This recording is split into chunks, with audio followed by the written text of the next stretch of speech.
and welcome to tonight's performance of Inside Music.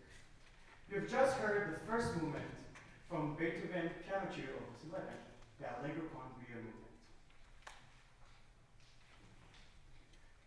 Many of you come up to us after concerts and ask us, the fellow, all amazed, how do we do this? How do we play this great music for you? How do we take those lines and circles on the page and turn it into the beautiful music you come and hear us play here every week? Well, tonight, probably tonight only, you're up for a real treat, because we will be sharing with you some of our trained top secrets. We would like to invite you to join us on the journey that we go as performers when we work on a piece, and how we turn the indications and marking from the composers on the page into our own interpretation, and how we come up with our own artistic decisions. Many musicians find the chamber music setting to be the most democratic form of playing music. What I mean is that in playing chamber music, there's a small enough group of members are playing, and each one probably gets an equal say of expressing themselves, how they would like things to be performed, and usually if there's agreement, it's pretty easy, but when there's a disagreement, we can discuss and try to convince each other why our way might be better or more appropriate or more suitable for this performance. And if you cannot convince your other colleagues and draw them to your own interpretation, then sometimes you have to put things into vote. Now, in a trio setting, it's pretty easy because there are 3 members, so there's always going to be a majority rule. I guess in quartets, it might be a bit trickier. I'm not sure how they do that. But usually we get to discuss and vote things. Tonight, we would like to open the floor for everybody here in the house.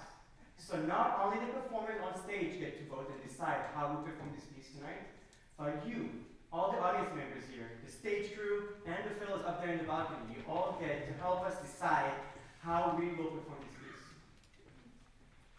Now, some of you might feel a bit intimidated and say, what do I know about music? I came here just to enjoy a concert tonight. I don't think I know what to do, how to say. Well, you don't have to go to conservatory and get a degree in music or play in an orchestra for a decade or 2 in order to know something.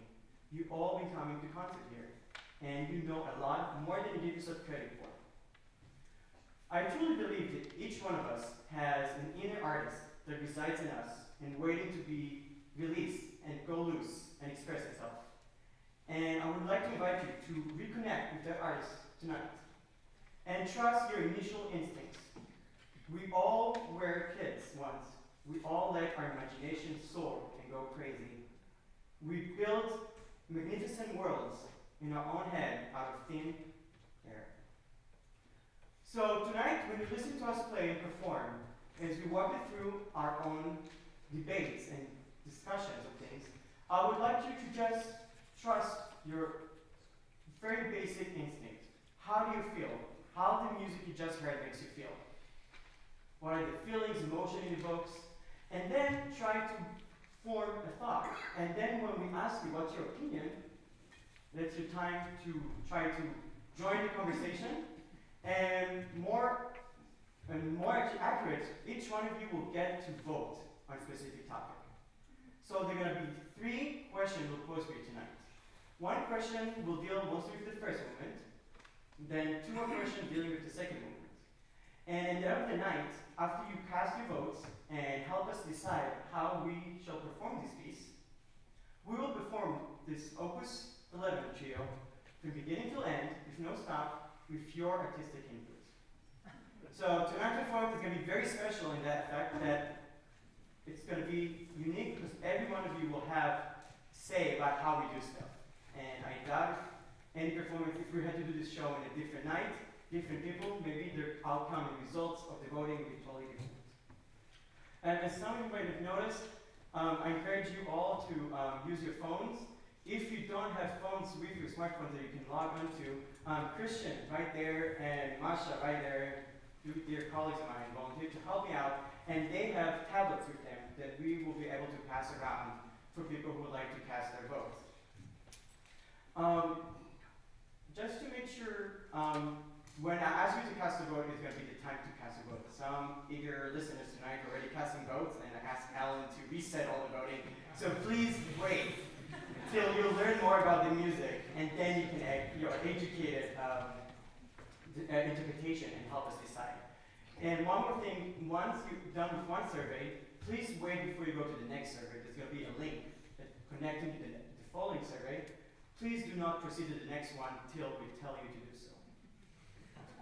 Sounds like fun? Yeah. Okay, great. Ludwig van Beethoven moved to Vienna from Bern and was trying to win the sympathy, admiration, and financial support of many of the high society and aristocrats in Vienna. One of the easiest ways to do so was to compose great chamber music that those aristocrats loved to play. And quite often, those aristocrats used to host a soiree in their homes, inviting composers to write pieces for them, and some of them, many of them were amateur musicians, and they would play the music that Beethoven wrote for them. Beethoven is known for his great output. He wrote many piano trios, many string quartets, many allegros ensembles, but this is the only clarinet trio that he wrote. And I think we all, as clarinet players, owe a great gratitude to a specific clarinet player in mind, Joseph Bach, who was a great virtuoso clarinet player who lived in Vienna at the same period of time. And probably his great friendship with Beethoven inspired Beethoven to write those pieces for him.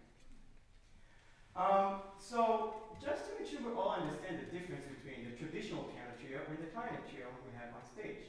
So, a traditional piano trio will call for piano, of course, cello, and violin. But the clarinet trio kicks out the violin from the group and invites a lead instrument, the clarinet. Beethoven himself actually wrote a different version of this trio for the violin. Now, if you ask for my opinion, the only reason he did that so he can sell more copies of the same piece. There might not be enough clarinet players in Vienna who are good enough and would like to play this piece, but when you make a violin version, you sell double the amount. But I will let you decide what are the real reasons for that. I will ask my great colleague and friend, Hugh, to join us on stage, here, and perform for you the exposition of the first movement of the Allegro con brio once again, with the violin part playing the clarinet part. This is the part that Beethoven himself wrote as well. There are two options. While you're listening to this performance, I encourage you to reflect back and compare the two versions you heard, with the clarinet and with the violin. How they're similar, how they're different, if any. And I will probably ask you some feedback, so do make sure you are listening and participate there. Okay? Let's welcome you to the stage.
but not really, totally different. Maybe someone in the audience can help us try to verbalize what were the differences between the two versions you heard. Anyone? Yes. You got a microphone coming to you.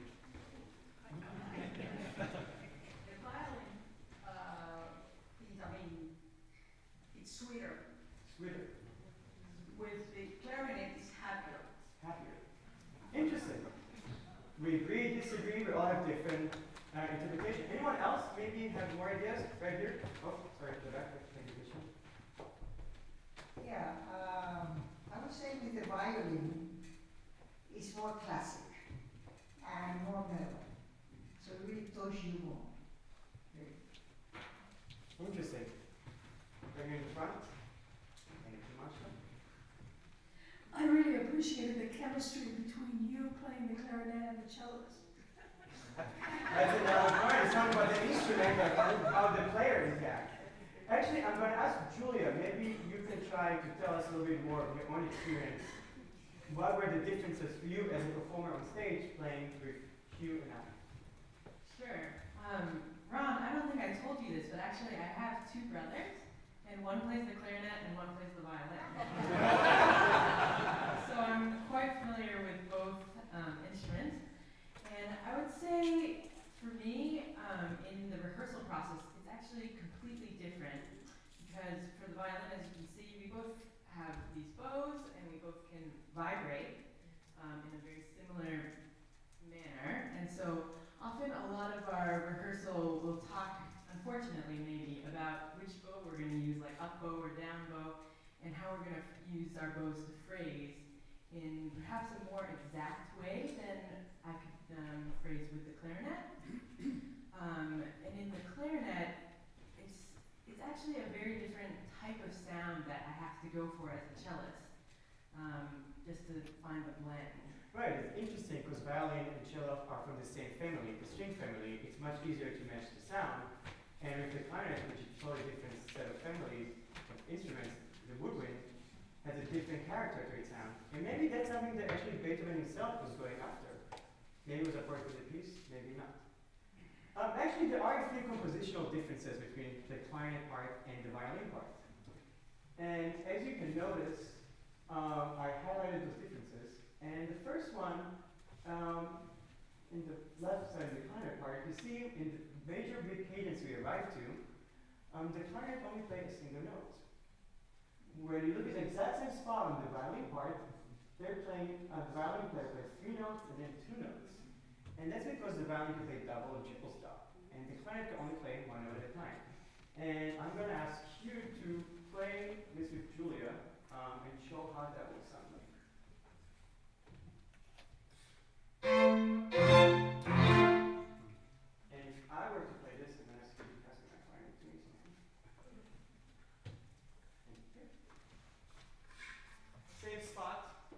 Same spot on the clarinet and cello.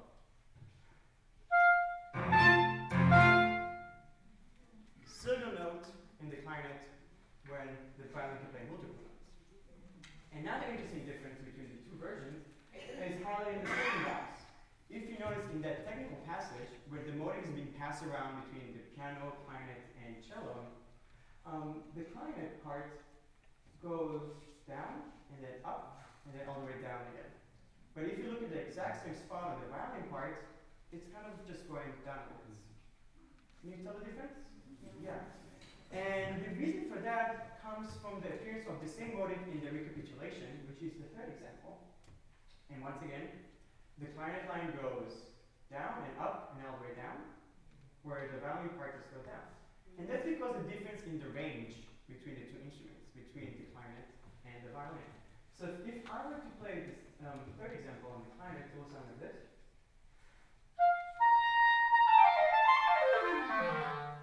So I'm going all the way up and then all the way down. And if Hugh were to try to imitate the same example, he will run out of notes. It will sound something like this. Violin doesn't have those notes, so he cannot play. Maybe he can sing it. But so for that reason, Beethoven modified that motive, and when it appears first in the exposition, it's in a different country. So So just to recap, the differences between the violin part and the clarinet part are just idiomatic as a reason for the instruments themselves, and that's why he made those differences. So the clarinet can play only one note at a time. So in cadences, he will play one note, while the violin will play double and triple stops. And then the range affects that little version that we heard. Now, besides being technical, I'm sure you all had different reactions to those two versions we played for you, played by the violin and played by the clarinet. As I would like to remind you, in the end of the show, we will perform the full piece for you once again. And this is your chance right now to help us decide which version you would like to hear, being played with the violin or with the clarinet. Please get your phones and tablets out. If you need help with tablets, Masha and Krishna are walking around, so please flag them down. And please vote just for the first questionnaire. So the question I'm going to ask you about which instrumentation you would like to hear. Press submit, but do not press on the next link. I would like to remind you that I am your host tonight. Let me get on my phone to make sure I vote too. We'll still be friends.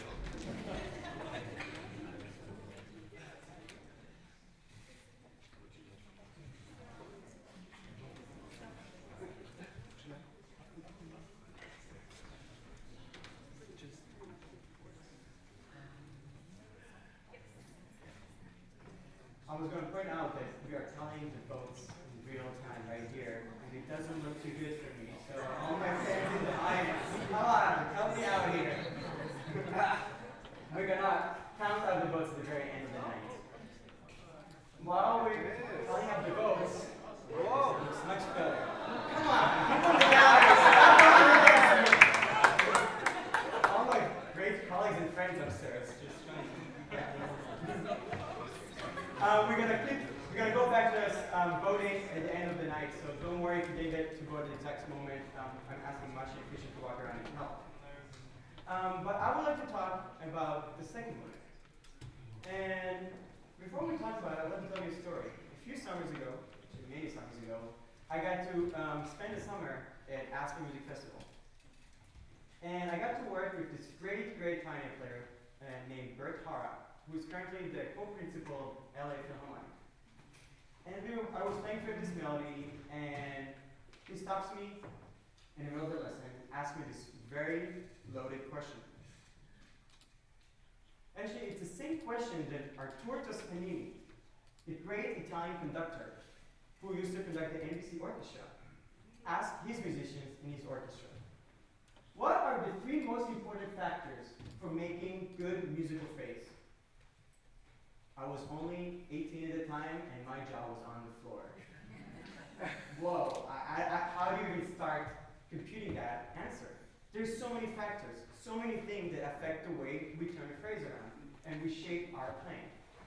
And I would like to open this discussion to the floor and ask you to help us come up with some suitable factors that affect the way that we shape the phrase. Anyone in the audience have an idea? We're going to start with the stage. More legato. Sorry? Make it more legato. More legato. Interesting. Yeah. Change the articulation. Very good. Aya, you want to help with us one possibility? Sure. A couple of things I think about is pitch and timbre, which kind of sound to me. Pitch. Very good. Anyone in the audience have an idea? People upstairs? Come on, music students. Dynamics. Thank you. Perfect. What else? Tempo. Tempo. Yes. Color. Great. Emotion. Emotion. That's, I guess, going to encompass a lot of things, but yeah, emotion, definitely. Any more ideas? Well, we came up with a list of 10 possible things, and to be honest, it's a very partial list. There's so many more factors that affect the way we play, but I think those kind of represent the things we're trying to think about. So we got direction, rhythm, tempo, sound and color, style and tradition, imagination, tension and release, ensemble, pitch, and dynamics. So many things that we all mentioned here. But I would like to remind you that Bert Hara asked me to name 3. How can you choose the top 3 of that list? All of those factors are so important. Well, I was very, very confused and I tried to come up with a solution. But before I tell you my answer, I would like you to help us figure out what are the top three. So first of all, I would like to say there's no right or wrong answer. So don't feel fear about casting your vote. But please go to your second survey, and you're going to have, once again, there's going to be a link sending you to the next survey, and there'll be the list of those 10 factors we just talked about. And I would like you to try to think which ones are the most important ones, which are the top three. So please take a moment to vote. People on the stage, please vote as well.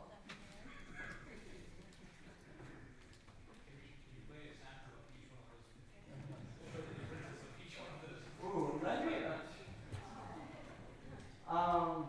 Direction will be, I guess, the direction of the phrase. Rhythm is if you play the appropriate rhythm of the phrase. The tempo is how fast or slow you play the phrase. Sound is what sound or color you chose to shape the phrase. I'm just saying that once you change one of those factors, it's going to be a totally different phrase. Do we all agree on that? That if you change one of those factors, you affect the way things are being perceived. Style is the appropriate tradition and style of playing specific phrase. Imagination, we talked about that. Tension and release is, I guess, the harmonic tension and release. Ensemble, if it's together or not. Pitch, we thought, and dynamics. All those are relevant stuff.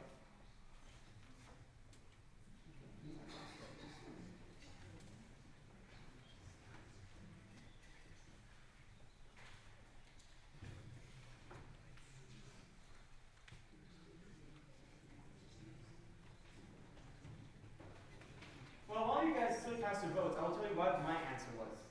So after thinking for a while, I came up with three things. I was, again, only 18 at the time, I didn't know better. Maybe I do know better. And I thought sound, direction, and rhythm. I wanted those up in our list. We got sound, rhythm, tempo. Those are the top ones right now. Keep changing. Sound is number one still. Please keep casting your vote, but I will, once I told Bert my answer, I was really curious to know what his answer was, or more curious to know what Arturo Toscanini, the great conductor, thought the most important things were. And he told me. Number one was tempo. Is tempo on our list? Yep. Yeah, we got tempo on the list. Very good. Number two, tempo. Number three, tempo. What's going on? That's why it was always so fast. There's so many great options. I was struggling to narrow it down from 10 to 3, and he picked only one. How is it possible? But I think that Arturo Toscanini and Bert were trying to make a point. That tempo is such an important factor on the way we play things. Quite often, we get a pretty simple indication from the composer on which tempo they would like us to play. Usually, it's a single word in Italian.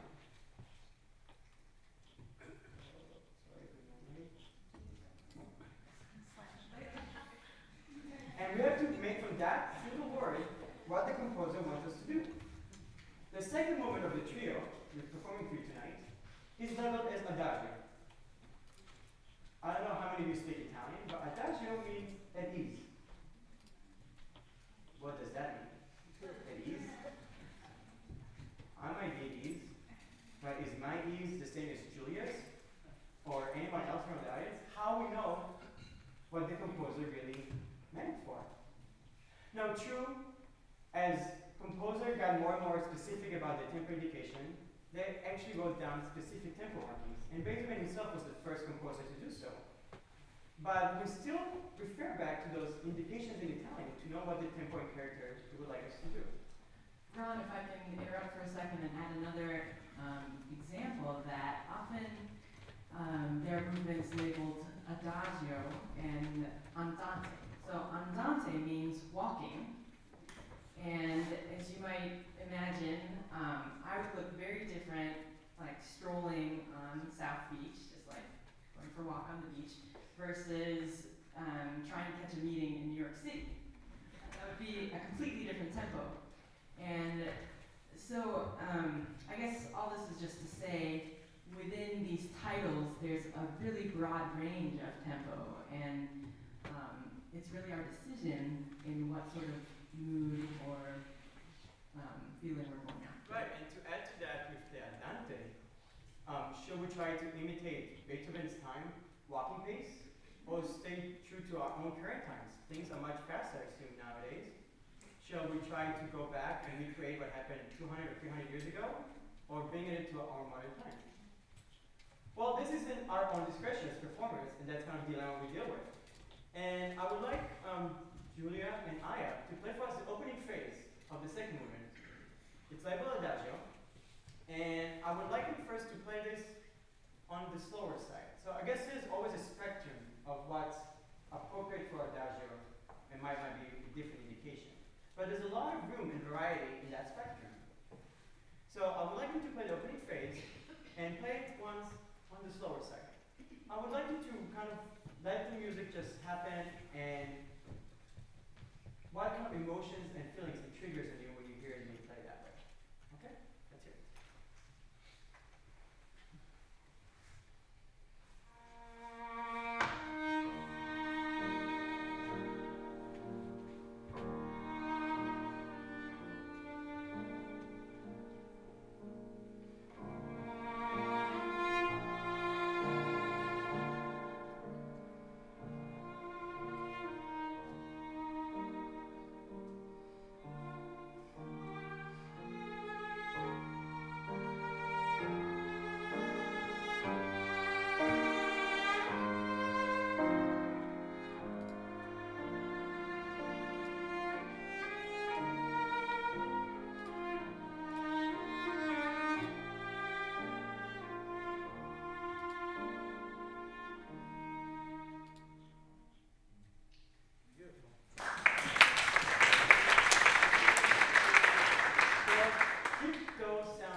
But now go on the faster side of the spectrum.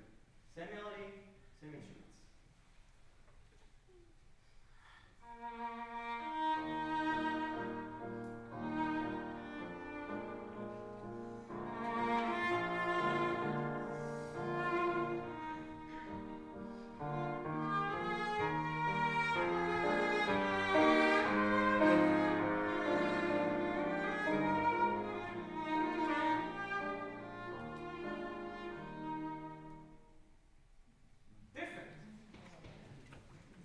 Change one factor. Same instrumentation, same sound, same pitches, same rhythm, but we only change the tempo, how fast we play. And I think I speak in the name of all of us that it was a totally different character, different emotions. Maybe you can help me out, try to verbalize.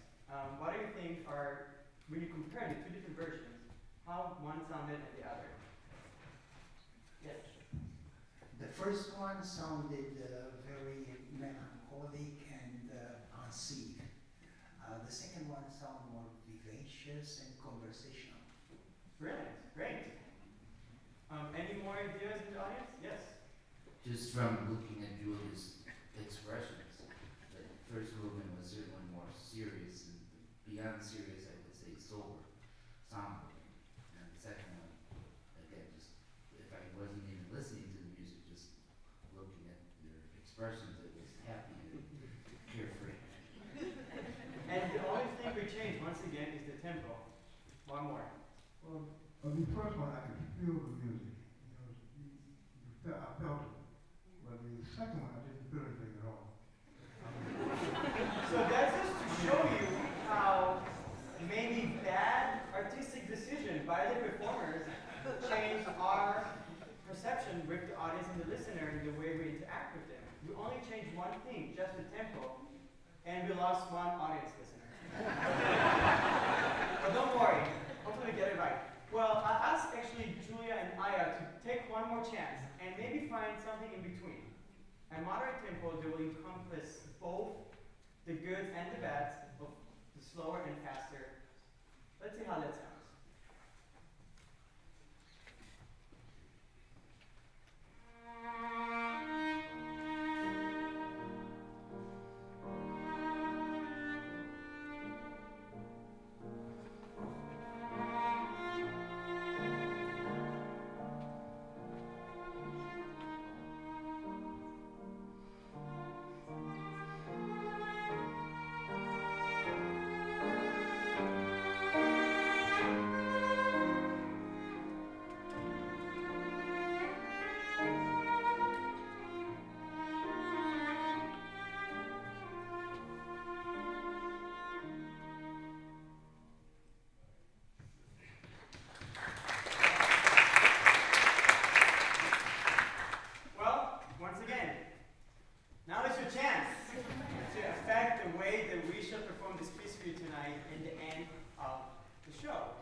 tempo you would like us to play the second movement.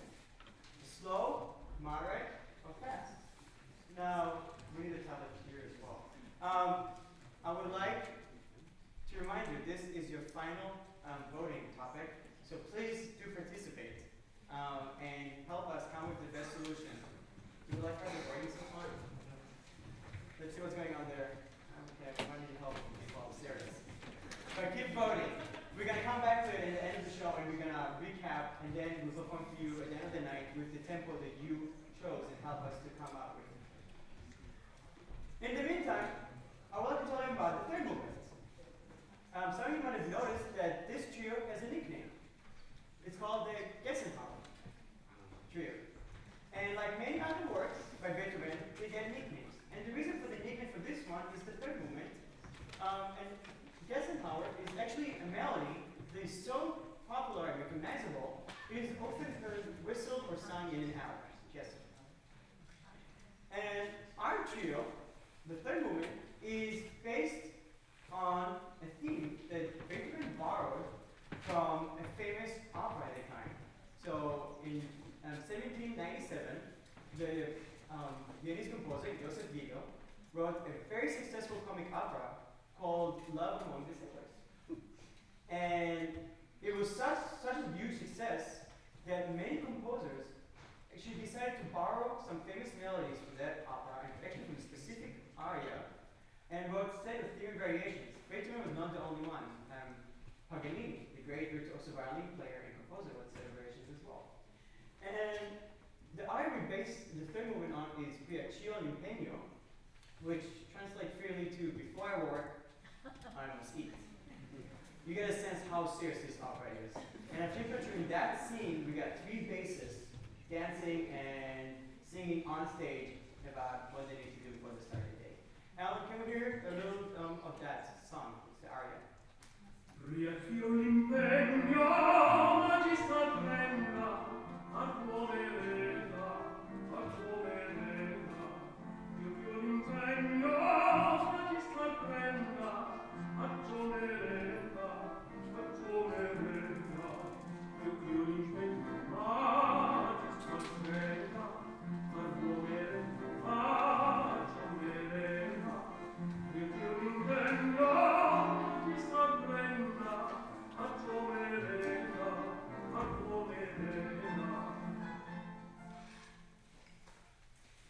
Great, so this is the aria, the musical material that Beethoven borrowed.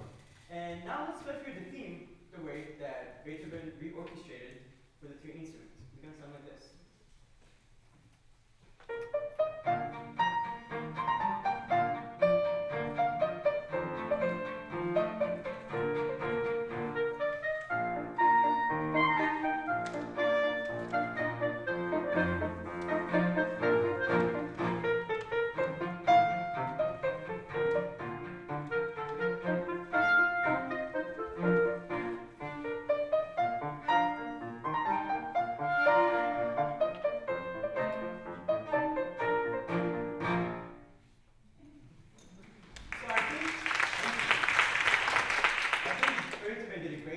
Capturing the same silliness of the original aria when writing it for this trio. I think we are running out of time, so I'm going to fast forward this one. And just talk a little bit how Beethoven wrote the different variations. One easy way to create a variation on a given melody, especially when we heard it being played by three instruments, is to change its rotation. And Beethoven did it by assigning the first variation out of a set of 9 variations to the piano. It's going to be a solo piano variation. And I like to envision Beethoven himself sitting by the piano, improvising the variation when I hear the piano playing the first variation. I will give us a sample of that, please.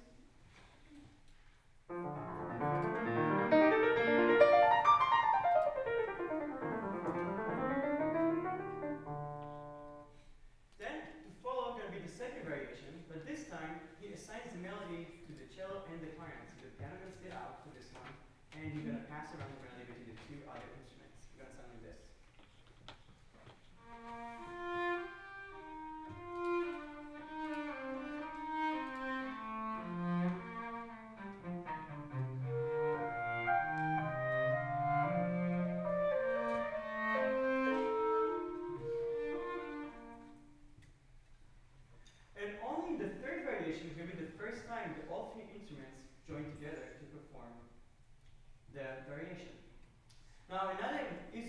create variation in the theme is to change the key. The original theme is in a major key, and Beethoven throws in a few minor variations. The first one to appear is the fourth one, which is sound like this.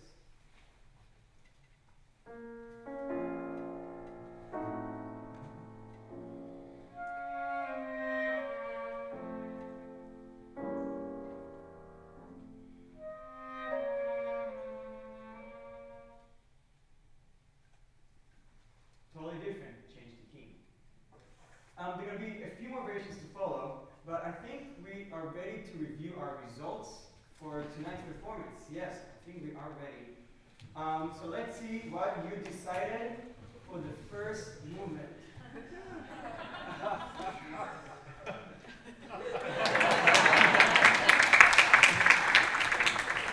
I will send you to the page turner seats. I'll be very grateful to perform for you the first movement. Then let's see what's going to happen for the second movement. Which tempo would you like to hear? The moderate one. Moderate one, right? Interesting how the breakdown of the different votes was pretty even. Wow, interesting. So we're going to play the moderate version. We're going to perform for you Beethoven Trio Opus 11 with your selection, the way that you asked us to perform tonight. Before we do so, I would like to thank a few people that helped me, helped us get this night going. And first of all, I would like to thank all my dear colleagues, Hugh on the violin, Aya on the piano, and Julia.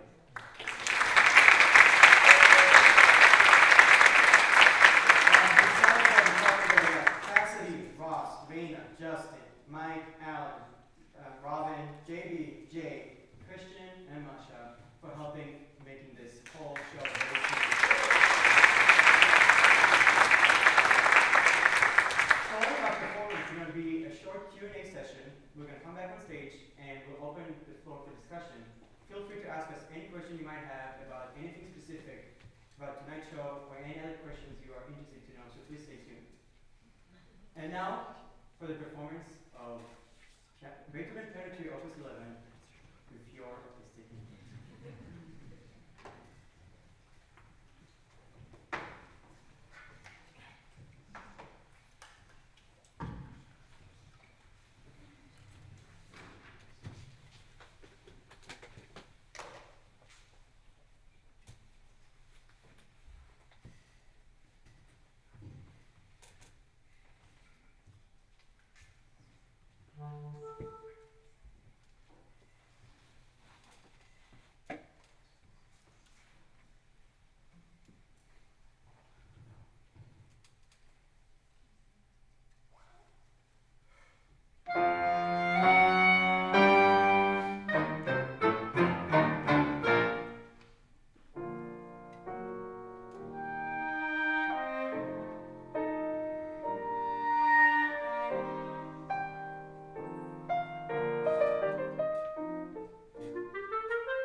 hearing to write this great music. He was deaf, He was deaf in the end of his life. This is a fairly early on piece. That's in Opus 11. He was still young. Pretty much still had a hearing aid school. But we've seen pictures and portraits of Beethoven having all these different devices that he will lean into the piano, trying to feel the vibrations and still hear.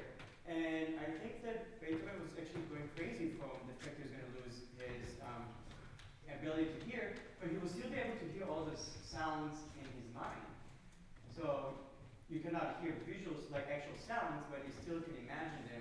And I think that's what enabled him to create all these beautiful sounds that we hear today. I'm sure that towards the end of his life, he was probably not able to hear anything that he wrote, but I'm sure that it made all sense in his own mind.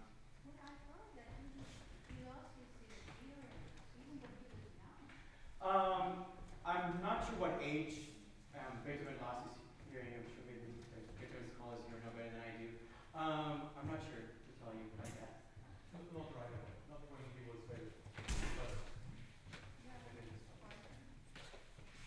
I was wondering concerning the tempos, if there were no metronome markings, because at the time of Beethoven, he insisted a lot on following the metronome. In this particular piece, he didn't put metronome. Yeah, the question was about Beethoven using tempo markings with metronome. I think the first piece that Beethoven actually wrote down the metronome markings is his 8th symphony, and that's actually known for the second movement, which sounds kind of like a metronome. And I'm not sure what the opus number of that one. Well, he put in metronome markings. Late after the fact. But for this manuscript, there's no exact tempo marking. What do you mean by tempo mark? Oh, sorry. So beside having the word in Italian that gives an indication, or German or whatever language the composer decided to give us indication in, later on, and following Beethoven, a lot of them use the metronome. I'm sure you all seen those devices, the analog ones that just move one side to side, and nowadays we have those digital ones. And those give us indication how fast you would like us to play like a specific quarter or a half note or an 8th note, a specific rhythm marking. And that's to give us indication how fast we would like to know. That's, I guess, a device for us to know how fast we would like the piece to go.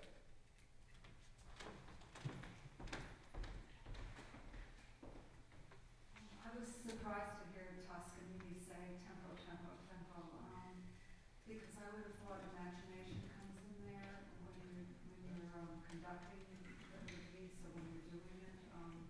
So where does imagination fit into that? Well, yeah, you guys want to pitch, yeah? Sure. So definitely imagination is just as high up there, but I would say that imagination comes within a structure, and at least the way I see it, tempo provides that sort of framework and that structure. And so even within the same slow tempo, for instance, the exact same metronome marking, you could, of course, have imagine different moods or characters to fit within it. But you wouldn't be able to have one conception of a piece in like 2 different tempos, I think. And just to go back to the anecdote, I think it's more of a story telling the point that how important is the tempo and not to take away from the other factors. I'm sure that all of them are equally important. It depends who you ask, but I think all the top factors we came up with that are as equally important. But it was just to illustrate how changing one factor like tempo changes the whole perception and affect the imagination, as Julia mentioned, of the piece. If I can just interject, Yes. my own opinion, I've done a lot of lectures on theory and whatnot. I think what I got out of that tempo is the basics. And if you don't have the basics, if you don't have the foundation, then you can't build on it. And all the other aspects come after you have that solid foundation. Without it, there's no artistry to it. You know, the way I look at it. One of the when I've given talks in theory,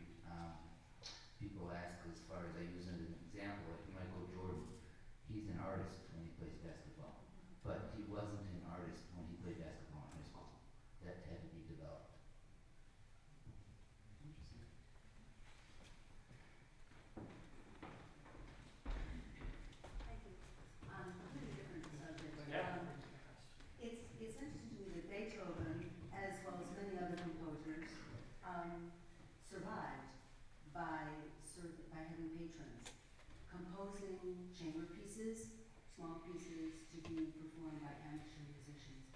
As I listened to your performance this evening, which was so delightful, I couldn't help but think that in other hands, this thing could have been butchered. What was it like? Do you have any sense of what it was like when these great musical pieces were put in the hands of well-meaning but amateur musicians? Yeah. Well, coming back to the fact that I have two brothers that play instruments, my little brother plays the clarinet, and he's 15 right now, and he started a few years ago. And this is actually one of the pieces that sometimes we'll read together, and it sounds Better than I play, to be honest. it doesn't sound up to par, but at the same time, I mean, my brother can play, but he's, you know, a young player, and he doesn't get the same musical inflections or a lot of things out of the clarinet yet. But he gets so much joy from the piece because he can tell what it's trying to get out, and so I think in his efforts to do that, he captures the spirit that Beethoven meant to put in music. And not to discourage amateurs to play this great music, I'm sure that we all enjoy it on different levels of performing it, and I think every performance of it is valid. It might be not as sophisticated or as well-rounded as you might hear, but there's great attributes for every performance. It doesn't matter how you control your instrument and your musicianship. If I could add to that, this is from a time when there weren't any TVs or movie theaters, so after dinner entertainment, the friends getting together and playing chamber music. So it was more for personal enjoyment, more so than, you know, concertizing. Even concertizing at the time wasn't so big. Mozart started doing public concerto concerts, but at this point, still music was a very personal entertainment experience, I think. And to add to that, I think that we are still having our enjoyment when we perform for you. The fact that you are sitting here and listening, I guess it's just an extra, but as long as we have fun on stage ourselves, I think we get the essence of that initial intention of chamber music making. We had a question down, I'm going to go to the corner and come back. Yeah, just to get back to the tempo, do you guys as classical musicians, do you in general conceptualize playing on the beat, or is there any times where you may play a little bit behind or ahead, you know, like a country or a blues musician or something like that?